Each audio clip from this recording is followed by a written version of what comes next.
Oi, gente. Vamos então seguir aqui nosso estudo de inibição competitiva. Agora olhando para o gráfico, né? Aquele gráfico de Michaelis-Menten, que a gente vai precisar saber interpretar. A gente tem aqui então três curvas, né? 1, 2 e 3, uma sem inibidor e outras duas com inibidor. Experimentalmente é observado, quando a gente coloca um inibidor que tem esse mecanismo competitivo, a equação que a gente observa, né, experimental, ela fica com essa cara aqui. O Km fica multiplicado por um fator alfa. Então a gente fala que esse tipo de inibição apresenta um Km aparente, é um Km diferente do Km natural para aquela reação. Mas a gente vai ver aqui dois conceitos importantíssimos. O primeiro é que, por conta desse mecanismo, a velocidade máxima dessas reações com esses inibidores ela não é alterada. Então aqui, ó, eles estão mostrando que a velocidade máxima está aqui, né? É 1, aproximadamente, pelo gráfico. E o gráfico não está chegando em velocidade 1, né? Então ele está querendo, né, na verdade, esses gráficos, ele vai tender para o 1 aqui, ainda não achatou, mas vai achatar mais. Esse 2, ele também vai achatar para o 1. Ele vai demorar mais para chegar lá, mas ele vai começar a achatar para o 1. E o 3, mais ainda, vai demorar mais para chegar lá, mas ele vai ficar crescendo por mais tempo e aí vai achatar no mesmo valor. Então, grosseiramente, todos vão estar chegando nessa velocidade aqui, de 1, velocidade máxima. Chegou aqui, esse aqui demorou mais para chegar, esse aqui vai chegar lá no final. O que acontece? Como a gente falou no outro vídeo, eu consigo manipular. Quanto mais substrato eu coloco, maior a chance da enzima, da molécula de enzima, encontrar uma molécula de substrato ao invés de encontrar uma molécula de inibidor. Então, eu tenho aqui uma reação não inibida, tá? Essa curva 1. Eu consigo atingir a velocidade máxima dela é 1, a velocidade média dela, máxima dividido por 2, vai ser 0,5. Né? E aí eu achei até inclusive o ponto do Km aqui. O Km aqui é de 10 aproximadamente. Se eu se eu aumentar a quantidade de substrato significativamente, mesmo na presença de um inibidor, eu consigo atingir a mesma velocidade.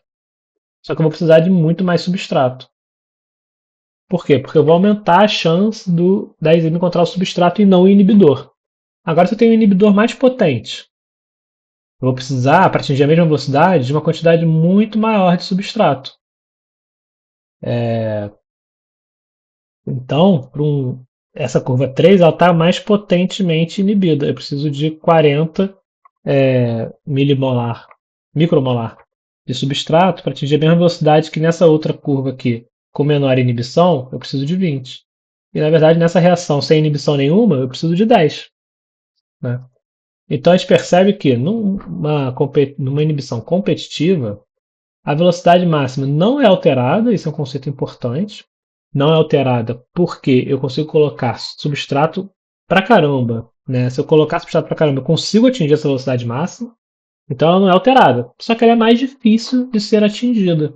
Então o meu Km vai aumentando, porque a chance daquela enzima encontrar um substrato, se atrair para aquele substrato, é menor, porque eu tenho um inibidor agora. E se for um inibidor muito potente, ela vai ser menor ainda. Então a afinidade pelo inibidor, né, ela acaba reduzindo a afinidade pelo substrato.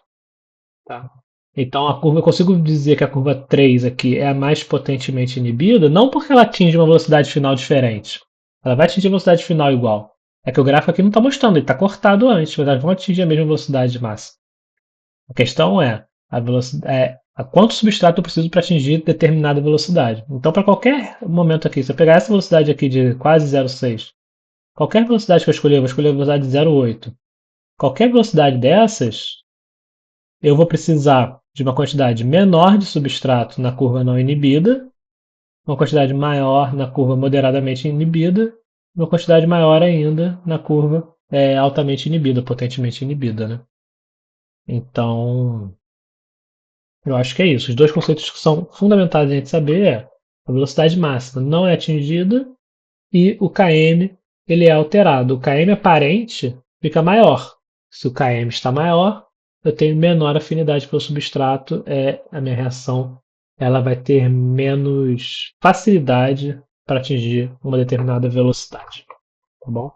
Vamos olhar no próximo vídeo aquele outro gráfico do duplo recíproco e depois a gente passa para inibidores não competitivos.